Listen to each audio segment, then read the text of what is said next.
한국 주식에 올인하는 것은 저는 그래서 달러 자산을 그렇게 제가 좋아하는 게 달러 자산에 투자를 하게 되면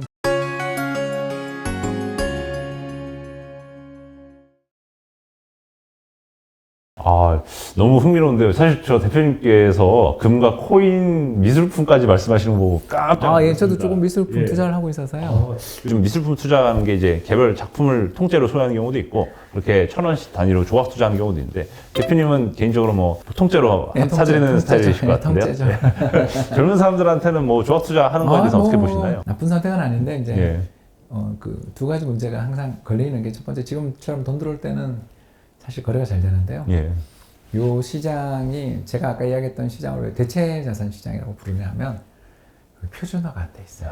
그래서 표준화가 안 된 시장에 두 가지 문제가 첫 번째가 유동성. 그러니까 돈이 들어올 땐 좋은데 이게 잘 안 돌 때는 거래가 되게 안 되는 문제가 있고 두 번째가 뭐냐면 케이스 바이 케이스거든요. 이 리스크 제가 하나만 말씀을 드리자면 한국에 되게 유명한 화가분 중에 한 분이 계셨는데 그분의 그림이 굉장히 높은 평가를 받고 있었는데 갑자기 가격이 확 떨어졌어요. 위장 논란인가요? 아니요. 예. 위작도 있겠지만 그분이 스캔들이 났어요. 이러면 우리나라 시장도 이제는 옛날과 좀 다르잖아요. 그런 일들이 벌어지면 순식간에 가치가 떨어지거나 혹은 예전보다 유동성이 떨어지는 일들이 생길 수 있어요. 이런 문제들 얼마 전에 있었던 뱅크시가 자기 그림 부수는 거 봤죠? 맞습니다. 이렇게 해서 희소성을 더 부각시켜서 오히려 뱅크시 그림을 오르잖아요. 그러니까 우리는 이걸 알 수 없잖아요. 예. 그래서 이런 자산들의 특성이 이게 또 개별 그 이벤트가 되게 있을 수 있거든요. 그래서 투자를 하더라도 그래서 첫 번째가 아까 이야기했던 유동성 문제들이 있을 수 있고 두 번째는 이런 개별 자산 이벤트들이 있기 때문에 소액으로 저는 전체 자산의 일부만 해보는 게 어떨까 생각합니다. 예. 그러면 제가 한국 주식을 보다 보면 미국 주식처럼 주주 환원에 대해서는 되게 좀 야박하다 이런 느낌을 많이 받을 때가 많고 또 시클리컬 업종 비중이 높기 때문에 EPS 같은 게 너무 흔들린다 이런 느낌을 많이 받는데 이 대한민국에서 과연 그 주식 채권 부동산 중에 이 장기 유상향 또 지속적인 현금 흐름을 담보할 만한 분야가 있나요? 그건 부동산이죠. 예. 주식은 한국 주식은 아니 맞는데 예. 이제 삼성전자 비중이 너무 커서 예. 삼성전자 때문에 어떻게 보면 그렇게 됐죠. 그렇군요. 그러니까 이제 우리나라가 전체 기업들의 배당 수익률 이런 거 보면 1%대고 예. 제가 뭐 이러다가 옛날 신문을 찾아봤더니 1996년에도 한국이 주요국 중에 배당 수익률 최하위더라고요.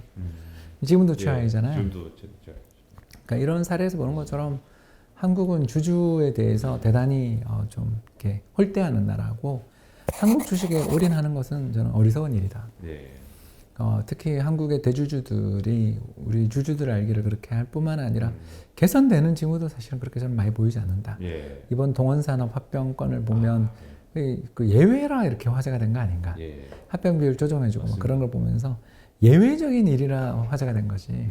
대부분 다 대주주 지분율 높은 회사의 주가가 오르고 그죠. 뭐 대주주 지분율이 낮은 회사의 주가가 빠질 때 그때 합병을 하잖아요. 예.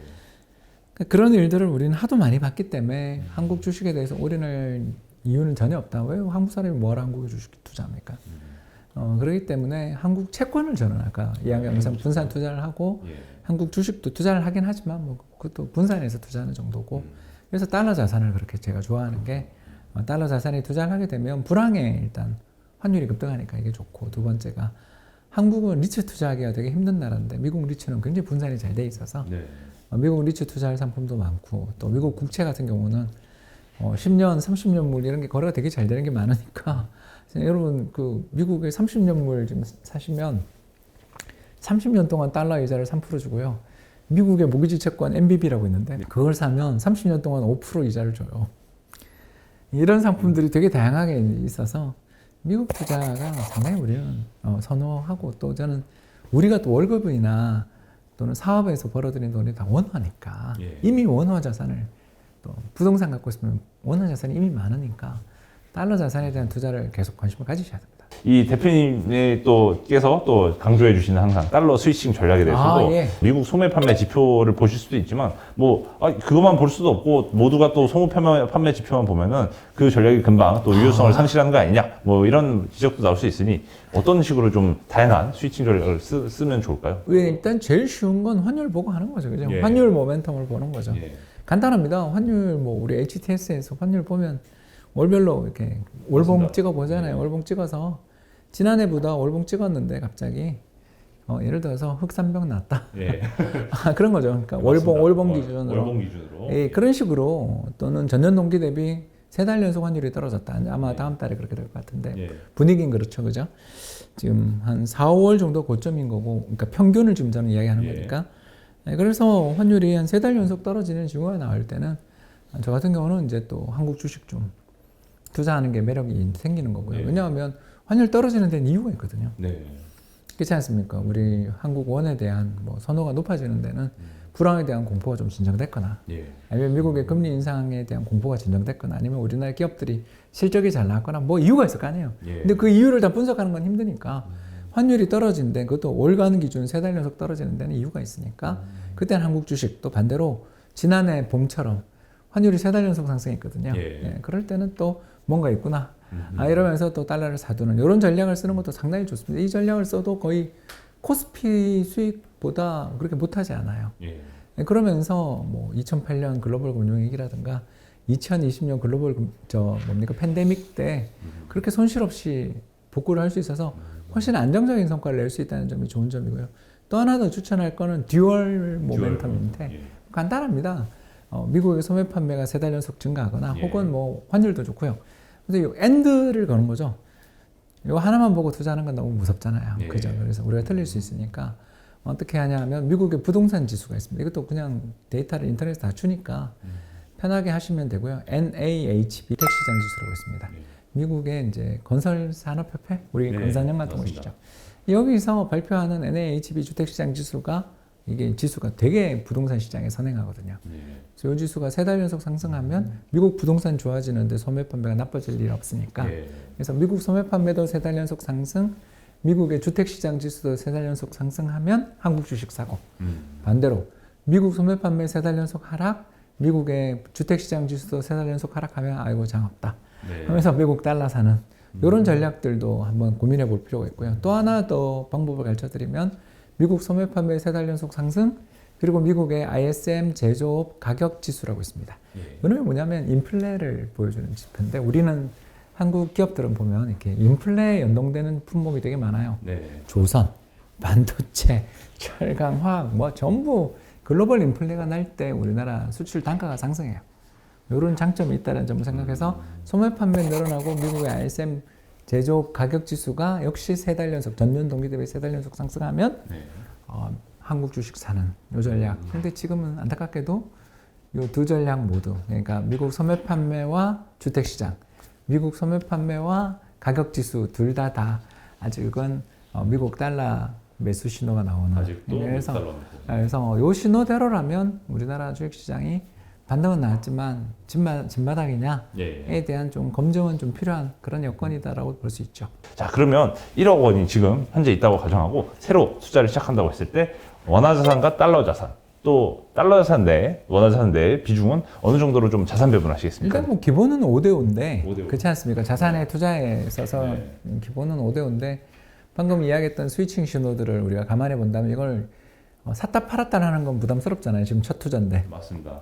한 6대4 정도 시작하는 게 편하겠죠. 그래서 6은 미국 달러 자산, 그리고 4는 한국 원화 자산 사고, 그리고 아까도 이야기했지만 미국 채권만 다 사는 것에 대해서는 또 우리 이게 유일한 내 돈이니까 맞습니다. 생각하면 6을 20, 20으로 해서 예. 미국 주식 채권 리츠 정도, 그리고 4로 돼 있는 한국 원화 자산 같은 경우는 한국 주식 채권 반반 사놓으면 올해야 조금 힘들 수 있지만 내년 되면 또 수익 되게 잘 나지 않겠나 네. 그런 생각을 합니다. 네, 그냥 예. 한국 주식 장기 투자하는 것보다 스위칭이 훨씬 나으니까 예. 그런 것처럼 우리나라는 이 환율 그리고 또 매크로 지표에 너무 이렇게 예민하다. 뭔가 좀 너무 안타깝습니다. 장기 투자가 정착이 안 되는 이유를 뭔가 알 것 같습니다. 한국 근데 투자자분들이. 대주주님들이 배당 안 주는 것도 있지만 시장이 그 너무 외풍에 약한 것도 있지 예, 않나 그렇군요. 생각합니다. 네. 지금 구체적으로 어떤 지표를 봐야 되는지도 알려주셨는데 대표님께서는 이렇게 찾으시면 좀 쉽습니다. 아니면 네. 데이터는 여기서 받습니다. 이렇게 예. 말씀 주실 수 있나요? 제일 좋은 사이트는 프레드, 프레드. 예, FRED인데요. 이게 뭐냐면 미연준 데이터베이스입니다. 예. 그래서 프레드 한 칸 띄고 리테일 셀즈 이러면 예. 바로 미국 소매 판매 통계 그걸 또 네. 전년 동기 대비 데이터도 다 주니까 네. 쉽게 찾을 수 있고요. 두 번째 NAHB 주택시장 지수 같은 네. 경우는 홈페이지에서 아예 엑셀 파일을 다운로드 받을 수 있어요. 그래서 네. 그냥 별거 없습니다. 구글링 하시면서 NAHB 하고 한 칸 띄고 네. 뭐 주택시장 지수니까 하우스 프라이스 인덱스 네. 또는 이런 식으로 그냥 우리가 생각해봐도 뭐 당연한 지표를 하나 치면 엑셀 파일이 쫙 나옵니다. 네.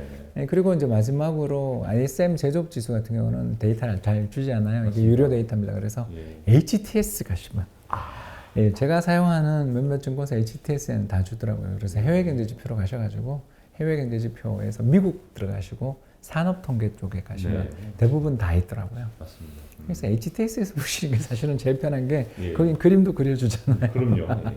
개인 순매수 데이터를 올해 초부터 5월 25일까지 연간 기준으로 YTD 기준으로 보니까 개인분이 삼성전자만 일단은 우선주를 포함해서 12조 원 넘게 매수하셨고 네이버랑 카카오를 각각 2조랑 1조 넘게 이제 매수를 하셨는데 뭐 이 개인분들이 대부분 삼성전자, 네이버, 카카오 세 개 종목 위주로만 사모으신 것 같던데 이런 이 투자 판단에 대해서 대표님께서 좀 전체적인 그 국내 개인 순매수에 대한 좀 평가를 좀 부탁드려도 될까요? 예, 안타깝다. 안타깝다. 안타깝다. 예, 일단 왜 삼성전자에 대해서 제가 투자한 거에 대해서 안타깝냐 하면 삼성전자가 너무너무 위대한 기업이고 좋은 기업이지만 위대한 기업이라고 생각합니다. 저는 이런 회사가 잘 없죠. 근데 이 회사에 대해서 제가 아까 2012, 13, 14년 국민연금 다닐 때 삼성전자 들고 있는 거에 대해서 비아냥거리던 예. 사람 이야기를 했죠. 예. 이게 뭐냐면 사이클 주식입니다. 예. 그러니까 업앤다운이 되게 커요. 그래서 반도체 슈퍼사이클 이야기 나올 때 막 난리도 아니었던 예. 2018년 말에 3만 전자 됐거든요. 맞습니다. 저 회사 망한다. 중국에게 따라잡혀서 망한다 그럴 때 사야 되는 거고 반대로 슈퍼사이클 뭐 위대한 뭐 이런 이야기 붙을 때는 조심해야 된다. 네, 저는 그렇게 생각을 하고 있고요. 네, 그런 의미에서 삼성전자에 대해서 비관론이 계속 나올 때 그때가 좋은 타이밍이고요. 예. 왜냐하면 삼성전자는 어마어마한 기술 투자를 하고 있는 기업이기 때문에 이렇게 불황에 투자를 하는 회사입니다. 그렇기 때문에 어떤 식으로든 세계 경제 수요가 한번 회복될 때 치고 나갈 잠재력과 신상품으로 무장되어 있으니까 경기 사이클을 굉장히 많이 타는 주식을 그냥 사서 버틸 수 있는가? 당신은 버틸 수 있는가? 그러니까 이 회사를 투자할 만한 심장을, 야수의 심장을 가지고 있는가를 물어보고 싶은 거고요. 그다음 네이버 카카오는 과거의 주도주다. 그러니까 예, BBIG라는 테마가 있었죠. 배터리 바이오 인터넷 게임. 예. 2020년 최고 상승률을 기록한 테마였습니다. 자, 그런데 우리가 항상 이야기하는 것처럼 제가 아까 2015년 우리나라 주식시장에서 최고의 테마는 예, 바이오와 그리고 중국 소비재 테마였습니다. 자, 지금 어떻죠? 예, 시장의 테마라는 것은 끊임없이 순환하고 변동합니다. 그래서 얼마 전에는 BBIG 테마가 작년에 NFT 테마가 되고 그리고 올해 들어서서는 또 다른 테마들이 나오고 있는 중이죠.